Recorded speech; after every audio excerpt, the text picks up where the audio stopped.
என்னை பற்றி பேச எடப்பாடிக்கு எந்த அதிகாரமும் கிடையாது என்று பேசி வந்த அண்ணாமலை எடப்பாடியை முதல்வராக்குவோம் என்று முற்றும் முழுதாக மாறியிருக்கிறார். தமிழக அரசியல் களத்தில் அதிமுக பாஜக கூட்டணி உருவாகி 2 மாத காலமான நிலையில் தலைமை கைகோர்த்தாலும் தொண்டர்கள் ஒட்டாமல் இருப்பதாக சொல்லப்படுகிறது. இந்த நேரத்தில் அண்ணாமலையின் மனமாற்றத்திற்கு டெல்லிக்கு போன செய்தி முக்கிய காரணம் என தகவல் வெளியாகியுள்ளது. டெல்லி தலைமைக்கு போன செய்தி என்ன, அலர்ட் ஆனாரா அண்ணாமலை, என்ன நடந்தது என்று விரிவாக பார்க்கலாம்.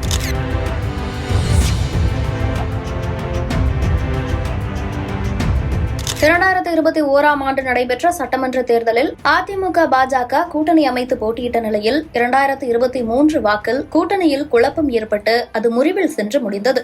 அதிமுக மற்றும் பாஜகவின் தலைமைக்கு இடையே நடைபெற்ற வார்த்தை மோதல் இதற்கு பிரதான காரணமாக இருந்தது. குறிப்பாக அண்ணா ஜெயலலிதாவை விமர்சித்த அண்ணாமலை எடப்பாடி பழனிசாமியையும் கடுமையாக விமர்சித்தார். இப்படியாக கூட்டணி முறிவு ஏற்பட்டதில் அதிமுக பாஜக இரண்டுமே நாடாளுமன்ற தேர்தலில் தனித்தனி கூட்டணியை அமைத்து போட்டியிட்டது. முடிவு தோல்விதான். இந்த நிலையில்தான் அதிமுக பாஜக கூட்டணி மீண்டும் உருவாகி தேர்தலை எதிர்கொள்ள தயாராகி வருகிறது. இதில் கூட்டணியின் அறிவிப்பின் போதே அண்ணாமலையின் மாநில தலைவர் பதவி பறிக்கப்பட்டது. கூட்டணி அமைவதில் அவர் முட்டுக்கட்டையாக இருப்பாரோ என்று யோசித்த டெல்லி தலைமை மாநில தலைவரை மாற்றியதாக சொல்கின்றனர் விவரமறிந்தவர்கள். அதிமுகவில் இருந்து வந்த அதிமுகவோடு நெருக்கம் காட்டும் நயினாரே நல்ல சாய்ஸ் என்று அவருக்கு தலைவர் பதவி வழங்கப்பட்டது. எனினும் கூட்டணி ஒன்று சேர்ந்தாலும் கூட்டணிக்கு தமிழக தலைமையாக இருக்கும் எடப்பாடி பழனிசாமியின் நிகழ்ச்சிகளை புறக்கணித்தே வந்தார் அண்ணாமலை. மக்களை காப்போம், தமிழகத்தை மீட்போம் என்ற சுற்றுப்பயணத்தை கோவையில் வைத்தே துவங்கினார் எடப்பாடி பழனிசாமி. அந்த தொடக்க விழாவில் கூட்டணி கட்சி சார்பில் நயினார், எல் முருகன், வானதி உள்ளிட்டோர் பங்கேற்றனர். ஆனாலும் 2024 மக்களவைத் தேர்தலில் கோவையில் போட்டியிட்ட அண்ணாமலை அந்த நிகழ்ச்சியில் ஆப்சென்ட்.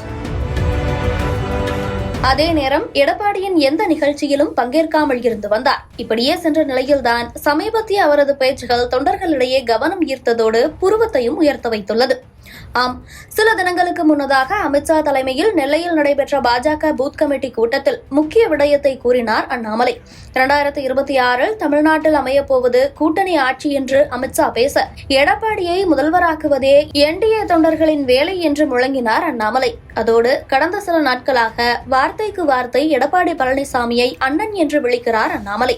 திராவிட முன்னேற்ற கழகத்தினுடைய ஆட்சியை அகற்றிவிட்டு தேசிய ஜனநாயக கூட்டணியுடைய ஆட்சி இன்று நம்முடைய எதிர்க்கட்சி தலைவராக இருக்கக்கூடிய அண்ணன் எடப்பாடி பழனிசாமி அவர்களை ஆட்சியில் அமர வைக்க வேண்டிய பொறுப்பு தேசிய ஜனநாயக கூட்டணியினுடைய ஒரு தொண்டனுக்கும் இருக்கு. முன்பே சொன்னது போல எடப்பாடியின் நிகழ்ச்சிகளை தவிர்த்து வந்தவர் மூப்பனார் நினைவேந்தல் நிகழ்ச்சியின் போது எடப்பாடியுடன் கைகோர்த்தார். எடப்பாடியும் அண்ணாமலையும் ஒரே வரிசையில் அருகருகே அமர்ந்தனர். கண்கள் பணித்தன. இதயம் இனித்தது என்கின்ற கதையாக அண்ணாமலையின் இந்த திடீர் மாற்றம் குறித்து விவரமறிந்தவர்களிடம் விசாரித்தோம்.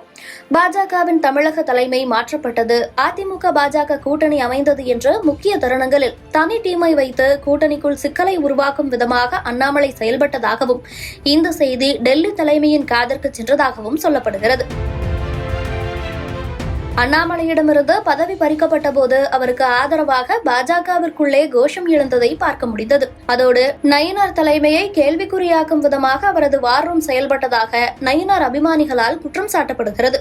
இப்படியாக அண்ணாமலையால் கூட்டணிக்குள் குழப்பம் உண்டாகுமோ என்று டெல்லி தலைமை யோசித்து வந்த விஷயம் எப்படியோ அண்ணாமலையின் காதுகளுக்கு வந்துள்ளது. இதன் காரணமாகவே தன்னால் கூட்டணிக்குள்ளோ கட்சிக்குள்ளோ எந்த குழப்பமும் இல்லை என்று உணர்த்தும் விதமாக அண்ணாமலை அலர்ட் ஆனதாக சொல்கின்றனர் விவரமறிந்தவர்கள். எடப்பாடியை அண்ணன் என்று விളിப்பது, முதல்வராக்குவோம் என்று முழங்குவது எல்லாம் இதன் வெளிப்பாடுதான் என்கின்றனர் கமலாலய வட்டாரத்தினர். அதே சமயம் சமீபத்தில் தமிழகம் வந்த நிர்மலா சீதாராமன் கிண்டியில் வைத்து தமிழக பாஜக நிர்வாகிகளுடன் ஆலோசனை நடத்தினார். அண்ணாமலை பங்கேற்காத அந்த கூட்டத்தில் அண்ணாமலையின் வார் ரூம் குறித்து ஆலோசிக்கப்பட்டதாகவும் யாருக்கும் தனிமனித துதி பாடக்கூடாது என்று அண்ணாமலை குறித்து மறைமுகமாக பேசியதாகவும் சொல்லப்படுகிறது. பாஜகவில் தலைமை என்பது ஒருவருக்கானது இல்லை, யார் வேண்டுமானாலும் மாறுவார்கள், கட்சிக்கே உழைக்க வேண்டும் என்று அண்ணாமலைக்கு ஆதரவாக செயல்பட்டவர்களை எச்சரித்ததாகவும் சொல்கின்றனர் கமலாலய வட்டாரத்தை நன்கறிந்தவர்கள்.